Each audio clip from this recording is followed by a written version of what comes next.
as we see the auto worker strike get going and the potential expansion of that tomorrow, the writers and actors, I believe, Actors Guild strike going on in Hollywood, and all the parties who are affected, both directly and indirectly, by all these strikes. As I think about the relationship between labor and management, it has always struck me as odd that there was this, I guess, inherent conflict between labor and management. Now, historically, I've tended to take a disfavorable view of the union position, in part because of the stories that were often presented about people who were no longer, in fact, doing the job, but were on the payroll.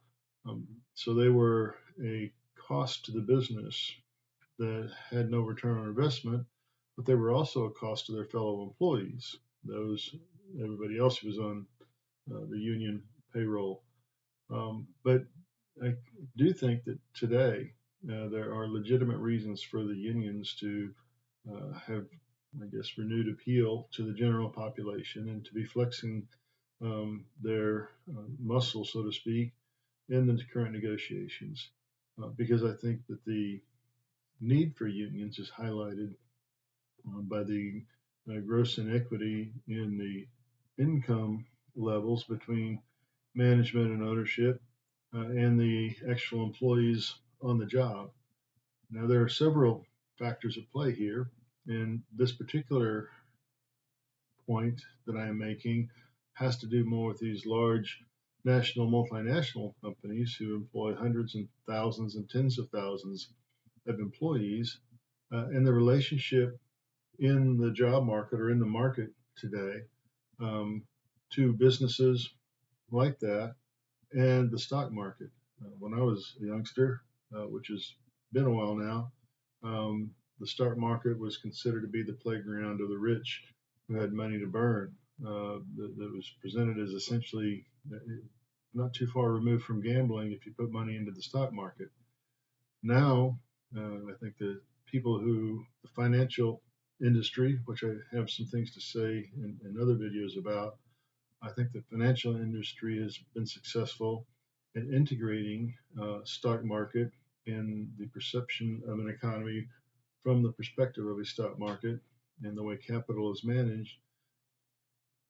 The financial industry has integrated all that into the lives of everybody to a degree where it's difficult to argue against trying to have a strong stock market, et cetera, et cetera. Again, I mentioned some things on that regard elsewhere, and I'll mention it again later. But my basic point now is there are lots of people who are benefiting from the labor that people do who have absolutely nothing to do with the actual work that is being done to, say in this case of the auto workers, to build the car. The degree to which the stock market allows people to accrue wealth and even to have an income based on work that they do not do, I think that's a problem for society in general, particularly if those who are so heavily invested are so far removed from the worker when it comes to the return on that investment. The worker who is actually doing the work versus the person who holds 1,000 shares of GM stock or whatever the case may be. So anyway, it's always struck me as odd that there's a tension between workers and management insofar as they should all be working towards the same goal.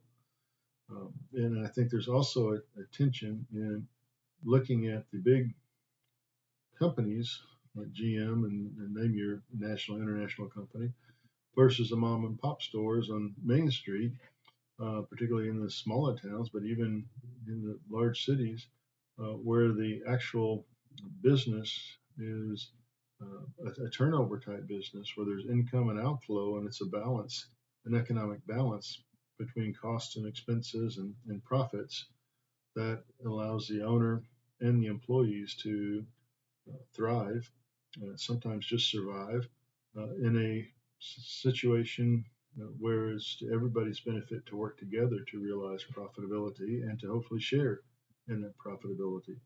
The degree to which auto workers have not shared in the profitability of the last few years and a couple of decades, I think that's a huge issue. And I think it's a huge issue if we simply perpetuate the same dissonance that has characterized labor and managerial relationships over the decades. Richard Wolff, watched a little bit of Professor Wolff's commentary. I believe Democracy Now! Is his website, or blog maybe, but anyway, uh, I don't, Democracy Now! Or Democracy in the Workplace, maybe that's it. I think Democracy Now! Is another website, news station. But anyway, Democracy in the Workplace, I believe, is what it is with Richard Wolff. I've watched some of his commentary, um, and I believe he's coming as an economist. I mean, he's an economist. I'm not. I think he's greatly influenced, though, by his experience, as I understand it, as a child or young person, young adult, perhaps, when a bakery, I believe it was, or a factory anyway of some sort left his town and decimated the town. And then his basic approach is Marxian economic philosophy. And so I don't quite agree or understand his approach in emphasizing the call for a democratic work situation, because I've not been involved in too many work situations where none of them large, where a democratization of every decision that had to be made would have had any positive effect in the long run. So I think there are some issues that I have with that approach as well.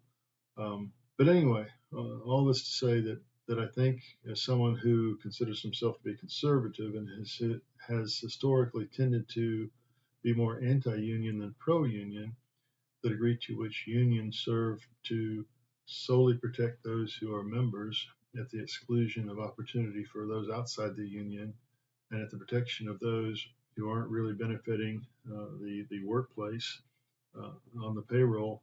Um, I think it's not as clear cut, and I think a reason for unions is that, in the same way that unions are composed of people, management and ownership are people, and whenever you have people, you have the potential for problems, for greed and other self-serving actions that are actually destructive towards the ultimate objectives of the business. Well, anyway, let me know what you think. Thank you much. Bye bye. Thank you very much for your time. I've got a couple other videos listed here if you'd like to take a look at those. And as I'd like to discuss issues related to politics, religion, society, and how in the world we're supposed to understand ourselves and life in the world. Thank you very much. Appreciate it. Bye bye.